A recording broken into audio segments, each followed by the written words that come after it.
Trump itu sejak awal sampai sekarang itu sangat tidak suka dengan Cina. Negara mana yang tidak takut sama Amerika? Tidak ada presiden Amerika yang bisa menghindar dari pengaruh Yahudi. Dan sekarang utang Amerika itu sudah di atas 25 miliar US dollar. Musuh utama Amerika itu bukan lagi Rusia, tapi Cina dan Islam. Satunya negara yang sangat keras membela kepentingan umat Islam, ya, apalagi membela kepentingan Palestina itu hanya Turki.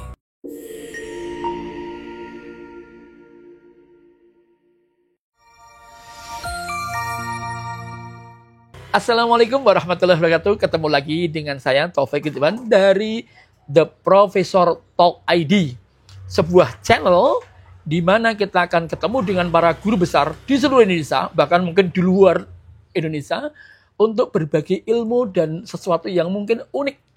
Karena bagaimanapun guru besar adalah dalam akademisi adalah adalah sosok di puncak perguruan tinggi. Nah, kali ini kami ketemu dengan Profesor Dr.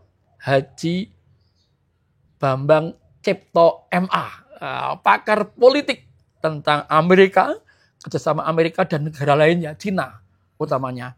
Dan kenapa kok kami pinanggih dengan beliau? Karena pertama sosok keilmuan dan mantan rektor UMY berapa periode, Prof ya? Satu periode ini adalah ahli di bidang itu dan bukunya sudah banyak banget. Buku terakhir juga kemarin di launching ya tentang pengaruhnya Cina. Iya, betul. Iya, oke. Prof, ngomong-ngomong soal Amerika nih. Iya. Setelah Trump menang itu gimana nih kondisinya? Mengkhawatirkan nggak bagi bangsa yang lain? Ya, betul. Jadi terpilihnya Trump ini kan menimbulkan berbagai dugaan ya. Apakah Trump ini akan seperti dulu pada waktu yang pertama? Periode yang dulu ya. Ataukah ada satu kecenderungan yang lainnya? Tapi yang jelas kalau dari segi hubungan Amerika dengan umat Islam memang tidak banyak perubahan ya. Jadi dalam arti bahwa sikap Amerika terhadap dunia Islam itu memang sudah sulit berubah itu ya. Siapapun presidennya? Iya, karena memang di sana tuh ada peran lobby Yahudi yang sangat kuat. Yahudi? Lobby Yahudi yang sangat kuat. Itu bekerja di hampir semua kabupaten. Kabupaten di Amerika ya, dikuasai Yahudi? Ada Yahudi, lobby Yahudi yang itu berusaha memaksa dengan uang itu ya. Iya. Supaya anggota DPR yang terpilih, parlemen mereka mendukung Israel. Jadi selalu begitu ya. Jadi mereka tuh uang mereka sangat banyak dan tidak ada Amerika yang tidak bisa yang bisa menang tanpa bantuan mereka. Misalnya Joe Biden itu dibantu 5 miliar. Itu kemarin ya. 5 miliar US dollar ya? 5 miliar US dollar. Iya. Sementara para senator, anggota Kongres yang sangat pro Yahudi, sekitar 2 miliar. Ada 20 orang. Masya Allah. Itu mereka kalau yang lain itu jelas ya, 80% anggota Kongres Amerika itu. Semua itu bisa memenangkan kursi di Kongres Amerika karena lobby Yahudi.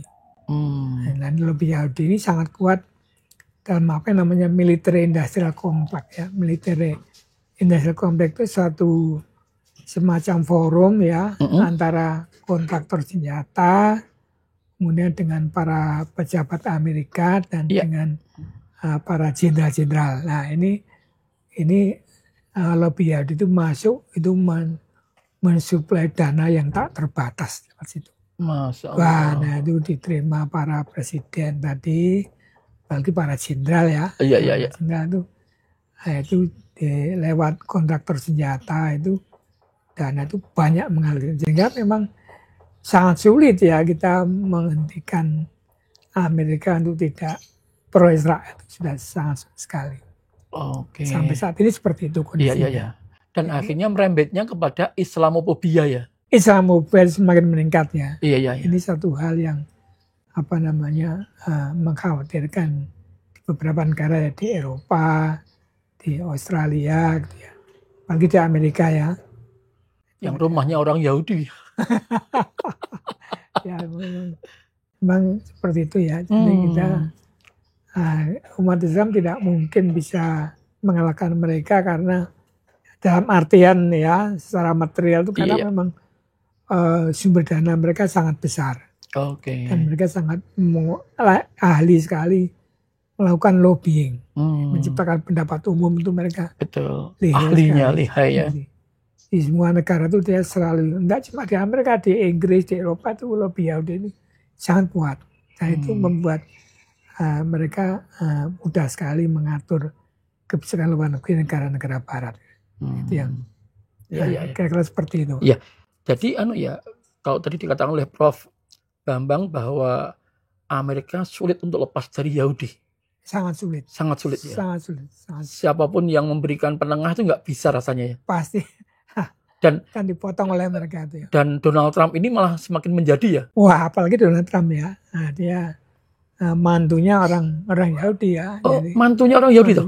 Ya, punya mantu orang Yahudi. Jadi tambah semakin kuat kan. Iya. Jadi memang Trump ini sangat sulit ya. Jadi memang tidak ada presiden Amerika yang bisa menghindar dari pengaruh Yahudi. Bahkan mereka mencari upaya untuk bisa mendekat ke orang-orang Yahudi karena itu sumber dana keuangan yang begitu besar dan unlimited ya. Unlimited. Ya Allah. Ya mereka yang penting kan uang kan. Iya. Uang yang berbicara gitu ya. Iya. Nilai-nilai nggak ada gunanya gitu. Bagi orang Amerika, bagi pemerintah Amerika ya. Bagi pemerintah Amerika. Nilai-nilai nggak penting, yang penting uang. Penting uang itulah ya seperti itu. Akhirnya ya bagaimanapun Amerika dengan presiden kemarin Joe Biden agak melunak, sekarang Donald Trump agak keras terhadap Islam. Lebih keras lagi. Lalu sikap negara-negara Oki gimana ya? Ya, negara-negara Islam. Terhadap Amerika ya, terutama. Ya, negara-negara Islam ini pada umumnya memang mereka ini pragmatis. Setelahnya harus diakui negara-negara itu secara umum itu pragmatis ya, mereka tidak begitu bersemangat. Memperhatikan hal yang kaitannya dengan masalah-masalah Islam itu agak kurang ya. Masalah di Xinjiang itu juga mereka tidak begitu. Iya. Satu-satunya negara yang sangat keras membela kepentingan umat Islam ya, apalagi membela kepentingan Palestina itu hanya Turki. Nah, ini Presiden Erdogan ini dia sangat keras sekali ya. Membela kepentingan Palestina ya. Iya. Dan tidak takut dengan polisi militer dari Amerika pun juga sama sekali tidak ya. Tidak takut ya. Tidak takut karena dia malah kemudian membeli sistem pertahanan peluru kendali itu dari Rusia. Jadi ini seperti menentang mencari Amerika dukungan ya. Jadi dia membeli sistem peluru kendali pertahanan udara itu bukan dari Amerika tapi dari Rusia. Ini Turki seperti itu ya. Iya. Itu politisnya juga bisa jadi pendukung ya. Tarik bumper gitu ya. Memang juga itu ya. Jadi seperti itu ya. Dia betul-betul presiden yang akan melawan siapapun yang mengembangkan Islamophobia. Ini paling Erdogan ya. Vokal. Iya. Di dunia Islam paling vokal. Iya. Walaupun Turki nggak menyebut dia negara Islam ya. Ya, tapi kan mayoritas Islam. Islam dan itu berada di Eropa sesungguhnya ya. Di Eropa. Dia memang dia sendiri punya impian ini menjadikan Turki ini menjadi seperti zaman Utsmaniyah di masa lalu.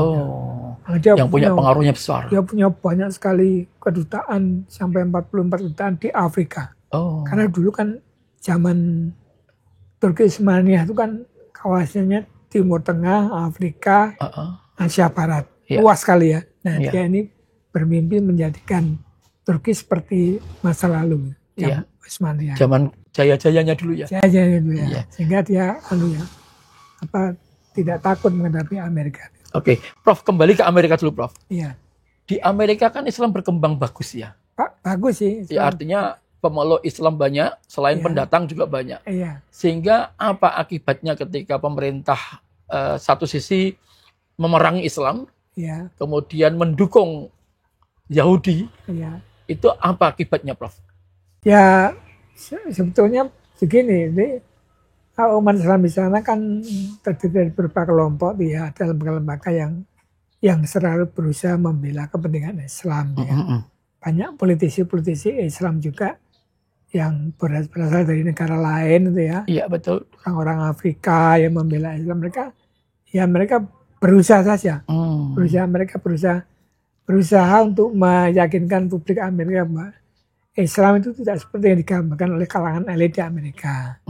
Tapi itu tadi kan mereka ini terhalang oleh public opinion dari lobby Yahudi itu. Mereka lebih lihai dalam menciptakan opini negatif tentang Islam. Iya, jadi opininya mereka itu yang penting mereka adalah bahwa Israel itu benar. Ya. Jadi Israel itu berhak mencaplok Palestina gitu ya. Pokoknya apapun yang dilakukan Israel itu benar. Jadi ini sangat sulit karena yang dilawan itu bisnis yang besar, ya. Dan mereka sudah merambat sampai ke kabupaten, Pak. Masya Allah. Sampai ke kabupaten, ya. Tingkat kabupaten itu sudah dikuasai oleh kekuatan orang Yahudi semua, ya. Iya, jadi untuk semua anggota DPR yang mau maju pasti dapat dana dari mereka. Gitu. Jadi sangat sulit menggusur mereka dari Amerika. Jadi umat Islam di sana ya berusaha saja. Sebagai kelompok kepentingan berusaha, ya.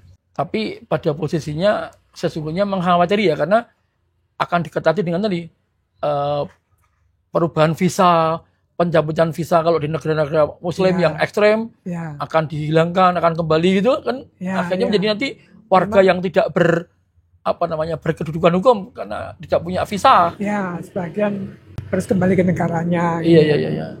Ya, itu memang sangat merugikan umat Islam, ya. Islam yang berada di Amerika itu sangat merugikan. Tapi ya sangat sulit karena negara-negara Islam sendiri tidak punya lobby khusus, itu masalahnya. Yang tergabung di OKI utamanya, ya. Termasuk Indonesia kan anggota OKI juga. Iya, tapi nyatanya nggak punya lobby, nggak bisa melobi Washington, kan. Iya. Di negara, tadi saya katakan negara Islam itu pragmatis, jadi mereka ingin sesuatu yang damai lah, gitu lah. Selamat dirinya sendiri, ya. Apalagi negara-negara kaya minyak itu mereka yang penting jual beli minyaknya itu laku, gitu, ya. Sehingga kepentingan umat Islam sendiri kadang-kadang kurang mereka perhatikan, maka lobby mereka nggak begitu kuat. Malah lobby mereka dan lobby Yahudi jauh sekali. Apalagi di PBB, ya. Iya, apalagi. Itu makanya. Itu problemnya di sini. Iya. Oke, Profesor Dr. Bambang Cipto MA ini ngomong soal Amerika kuasa, hubungannya dengan Cina. Nah, sekarang Prof,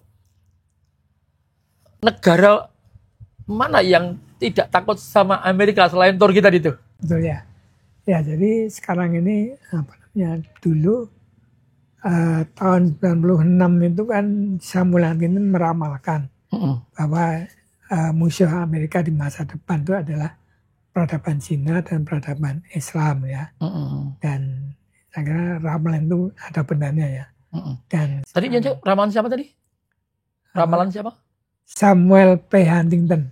Samuel P. Huntington. Oh iya. Dia seorang pemikir politik, ya. Politik, ya. Dia meramal nanti itu musuh utama Amerika itu bukan lagi Rusia, ya, tapi Cina dan Islam. Kekuatan Islam. Ya. Bush merespon dengan melakukan intervensi ke Timur Tengah, kan. Iya. Nah, kemudian kondisi ini membuat Cina seperti terabaikan, ya. Karena terabaikan, dan Cina menggunakan kesempatan yang dibalik kondisi yang tenang tanpa ada yang mengganggu ini, Cina menjadikan pasar Amerika sebagai pasar produk ekspornya.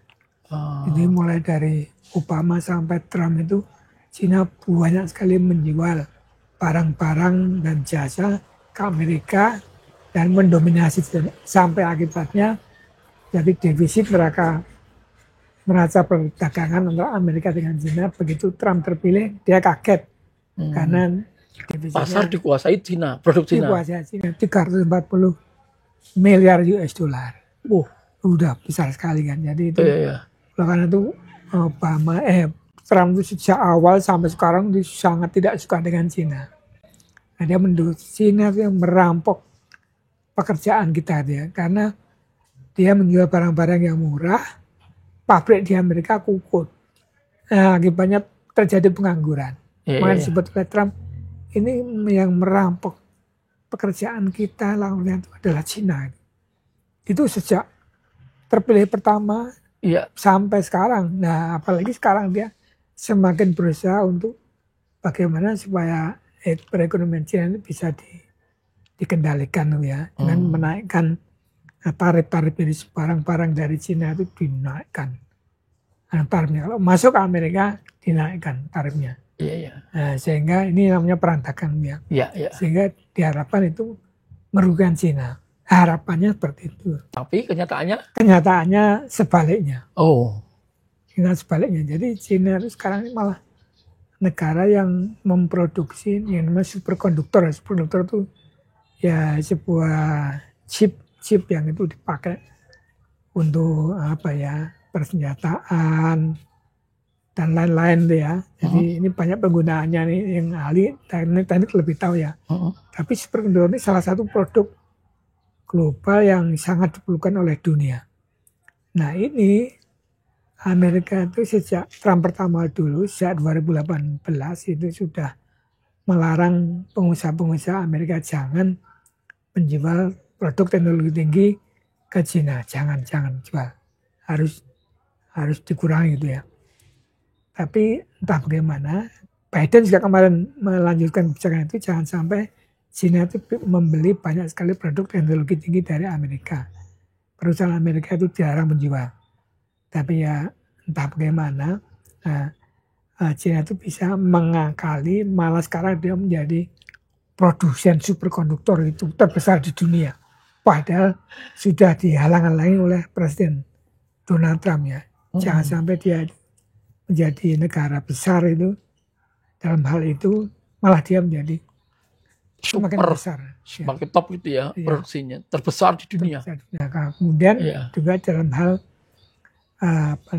produk industri mobil listrik ya.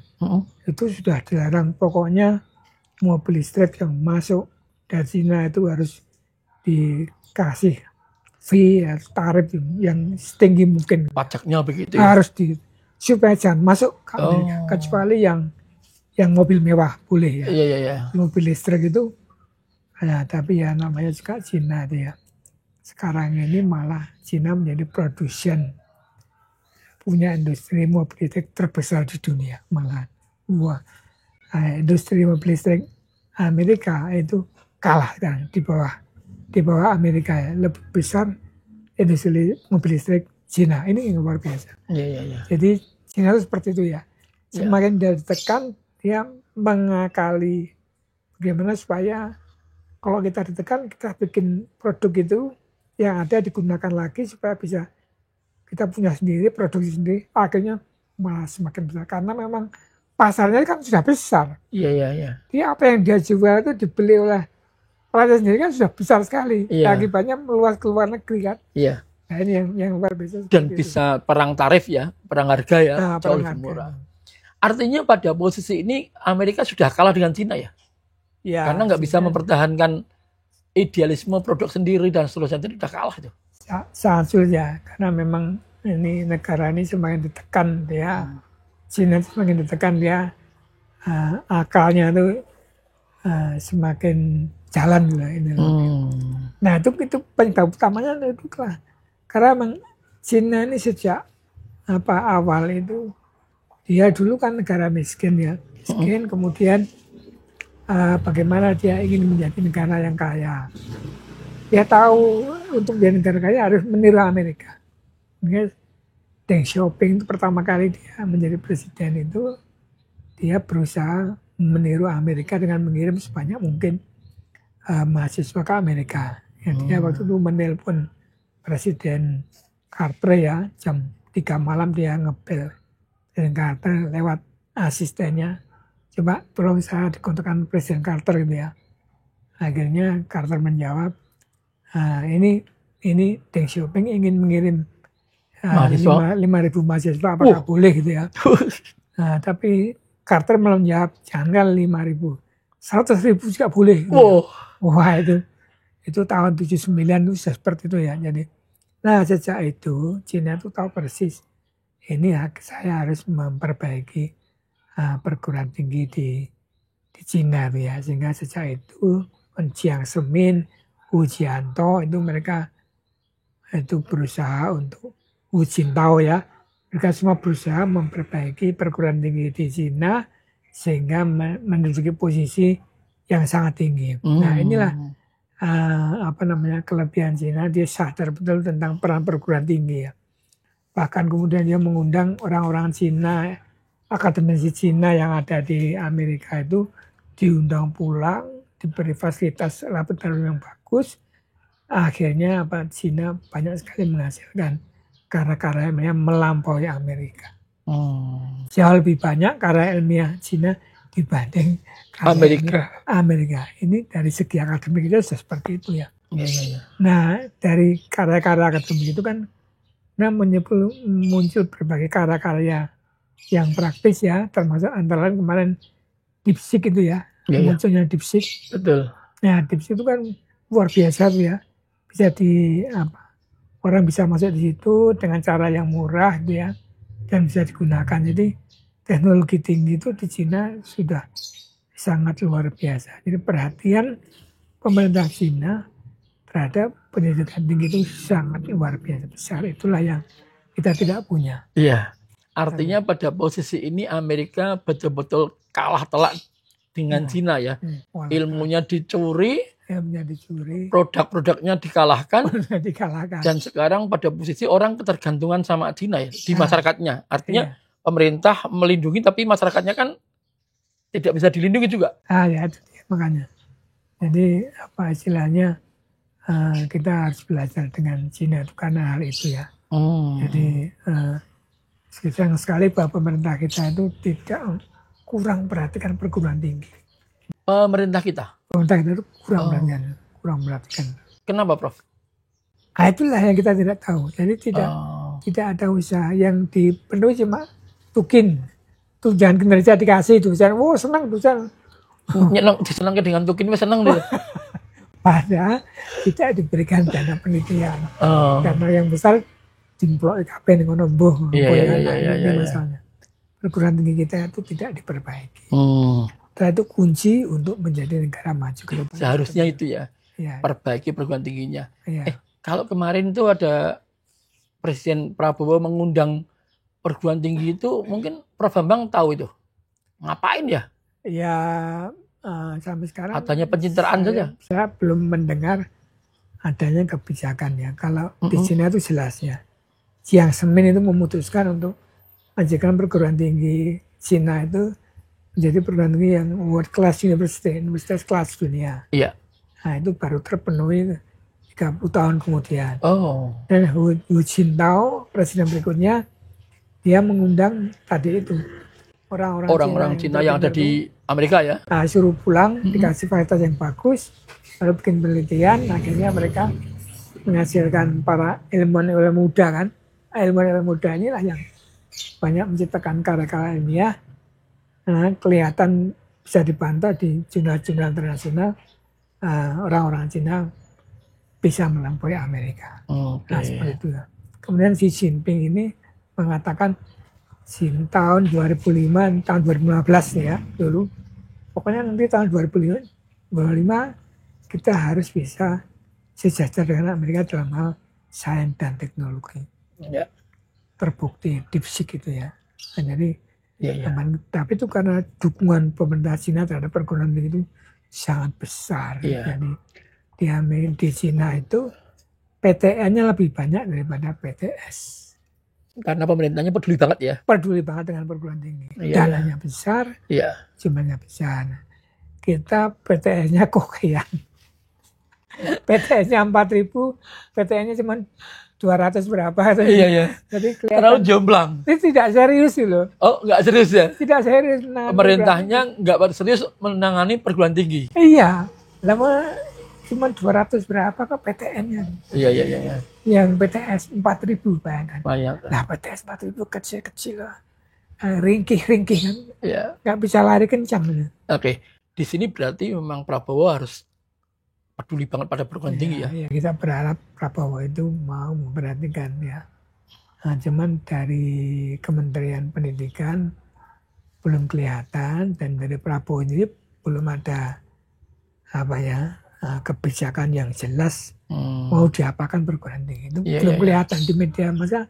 Mapnya itu nggak jelas ya. Mau disuruh ngapain itu nggak jelas. Nggak jelas Pak dengan Xi Jinping ya dia bilang tahun 2015 nanti tahun 2025 kita harus punya kemampuan desain teknologi yang paling tidak sama dengan Amerika, bisa dengan Amerika. Itu sudah diteriakkan tahun 2015. Iya.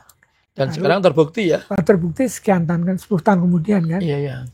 Nah, Prabowo harus berteriak dalam hal ini seperti itu. Nah, dia mau ngapain ya? Iya. Kalau enggak, nanti pemerintah yang ditandatangani apa? Tunjangan permen kinerja yang kecil-kecil itu ya. Wah, itu dosen seneng banget ya. Pribadi seneng. Iya. Lembaganya enggak sih. ini masalah. Oke. Jadi kalau tadi Prof Bambang menyampaikan harapan pemerintah kita lebih peduli pada perguruan tinggi itu nyata itu. Iya. 200 PTN itu pun juga katanya sekarang dipangkas semua anggarannya. Efisiensinya nekat tuh. Bahkan ada yang mengatakan pemerintah ugal-ugalan memangkasi anggaran. Gimana Prof? Komentar sebagai ya tadi kan membandingkan Cina ya. Iya. Deng Xiaoping itu memberikan satu wacana bahwa perguruan tingginya harus berkelas internasional nyata. Di tahun 2025 udah jadi nyata. Kalau Indonesia untuk niru Cina gimana itu? Ya, ini nggak ada cara lain. Yang cara terbaik adalah bagaimana mengalokasikan anggaran sebanyak mungkin pada perguruan tinggi. Jadi harus ada kebijakan khusus yang memperhatikan perguruan tinggi ya. Di Cina itu rajin sekali mengirim mahasiswa sampai sekarang ya. Ngirim mahasiswa ke luar negeri. Ke Australia. Bahkan ke Indonesia barang ya. Indonesia dianggap belum baik pun mereka kirimkan ke sini ya. Iya. Jadi dia punya lembaga khusus yang menangani itu ya, menangani beasiswa itu ya. Jadi serius sekali itu sejak tahun 79 loh. Masya Allah. Sampai sekarang itu Cina itu berusaha mendorong nggak cuma kuliah di dalam negeri, harus keluar negeri. Jadi dia tahu ilmu ada di sana. Gitu. Kita ini ilmu kita tidak sehebat mereka, harus diambil. Walaupun kadang-kadang pakai nyuri-nyuri juga ya. Orang Cina itu kadang-kadang dia ada mahasiswa sebagai intel juga ya. Jadi, masuk ke lab tuh mencuri ilmu gitu ya. Biasa itu ya. Tapi intinya adalah bahwa pemerintah kita itu harus punya kebijakan yang jelas mengenai perguruan tinggi kalau kita ingin menjadi negara yang hebat gitu. Kalau enggak nanti uangnya cuma banyak dimakan oleh orang-orang yang nggak jelas itu loh. Dan itu pengaruhnya tidak ke bawah gitu loh. Iya. Kalau ilmu sains teknologi itu dikembangkan itu nanti bermanfaat bagi rakyat Indonesia. Ini yang mestinya dilakukan ya. Oke. Prof, kembali kepada superpower tadi Prof. Iya. Amerika melakukan perang dagang melawan Cina. Iya. Amerika kalah. Iya. Amerika kan ngamuk nggak nih di bawah Donald Trump? Kalah perang dagang, kemudian perangnya yang lainnya. Sangat mungkin enggak? Kalau melihat karakternya Donald Trump ini. Mungkin tidak ya, jadi tidak akan ada upaya untuk kemudian ngamuk dalam arti melakukan tindakan-tindakan militer ya. Karena itu sudah, dia tahu sekali bahwa ekonomi Amerika itu tidak sehebat seperti di masa lalu. Jadi tindakan-tindakan militeristik ya, apalagi pengiriman tentara ke luar negeri sudah dihentikan sejak Obama.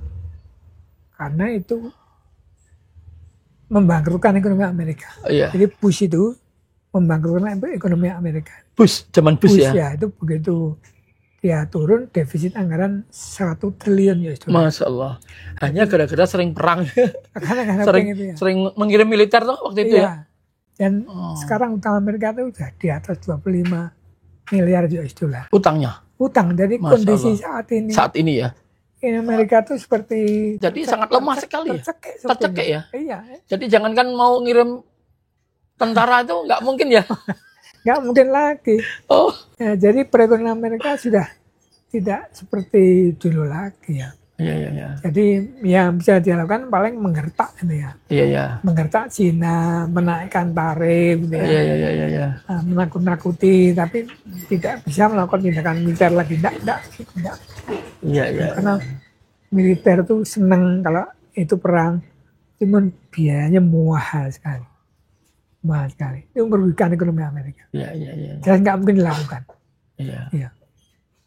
Karena kondisi ekonomi sekarang parah banget ya. Kondisi Amerika sudah tidak mungkin lagi mendukung besar. Nah, kira-kira seperti itu, Mas. Jadi barusan dengar sendiri ya langsung ya. Profesor Dr. Bambang Cipto menyampaikan nggak usah khawatir. Amerika tidak segarang zaman Bush dulu. Agresi militer kemana-mana. Betul. Karena ekonomi Amerika juga sedang payah-payahnya. Iya. Apalagi sekarang menjadi bulan-bulanan oleh Cina ya. Betul. Maka cuma getak doang ya. Iya, artinya dengan Rusia pun juga cuma getakan sambal gitu. Ya itu. Oke, Prof, terima kasih banget atas ide-ide bagaimana negara Islam juga harus menerima kenyataan, tapi juga harus ikhtiar bahwa jangan sampai Islam itu hanya sebagai bulian. Betul, iya. Oleh Donald Trump utamanya. Iya. Kedepan ini saya kira menarik. Oke, Prof, terakhir, Prof. Iya. Biar tidak terjadi secara global Islamofobia, apa yang dilakukan oleh kita sebagai bangsa Indonesia yang mayoritas Muslim? Ya, saya kira yang bisa dilakukan Indonesia adalah kita harus membuktikan bahwa Islam di Indonesia ini Islam yang peaceful ya. Peaceful yang penuh kedamaian. Seperti kan prinsip rahmatan lil alamin. Islam itu harus memberikan rahmat bagi alam ya. Alam apa berarti kalau alam kan luas sekali, paling tidak terhadap manusia. Jadi umat Islam di Indonesia ini harus banyak bekerja bagaimana caranya bisa memberikan manfaat bagi saudara kita yang kekurangan. Nah ini yang paling penting itu. Itu menunjukkan bahwa kita ini Islam yang penuh kedamaian. Saya kira itu mengenai Islamofobia ya. Kita tidak mungkin seperti Turki yang sangat berani ya. Turki itu dikenal pemberani dan tahan menghadapi risiko. Orang Turki dan subut ya. Subut. Karena ekonominya juga kuat kan? Lumayan dia. Industri senjatanya berkembang besar. Iya.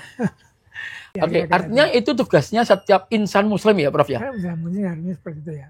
Iya. Jadi setiap orang Islam harus punya keinginan yang kuat, azam untuk bagaimana menunjukkan Islam rahmatan lil alamin. Betul ya. Bukan kita Islam yang kerdil, yang terkotak-kotak, yang mungkin ya sipil lah gitu.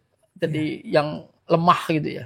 Harus punya keberanian, tahan banting, dan sangat kuat dalam hal entrepreneurship. Nah ini sangat penting sekali ya. Gitu ya. Iya, jadi orang Islam, pesan Prof Bambang harus betul-betul tahu tentang entrepreneurship. Betul. Prof Bambang Cipto, terima kasih banget sudah hampir 1 jam bersama kami. Matur suwun, Prof. Alhamdulillah, matur nuwun atas perhatiannya. Iya. Oke, demikian saya bersama dengan Bapak Profesor Dr. Bambang Cipto MA. Beliau adalah pakar politik luar negeri, utamanya adalah hubungan dengan Amerika dan China. Mudah-mudahan memberikan manfaat, dan tadi saya tanyakan tentang Islamofobia, dan kita tidak boleh fobi dengan Islam, apalagi kita sendiri orang Islam misalnya.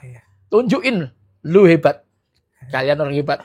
Dan Profesor Bambang sudah mengharapkan kita harus bisa menjadi seorang yang berpengaruh dan punya power yang bagus, menunjukkan bahwa Islam itu adalah powerful, kuatan, peaceful, damai. Terima kasih. Ketemu lagi dengan profesor yang lain di acara The Professor Talks ID. Matur suwun. Assalamualaikum warahmatullahi wabarakatuh. Prof, matur nuwun, Prof. Matur nuwun. Iya. Masyaallah. Pada acaranya.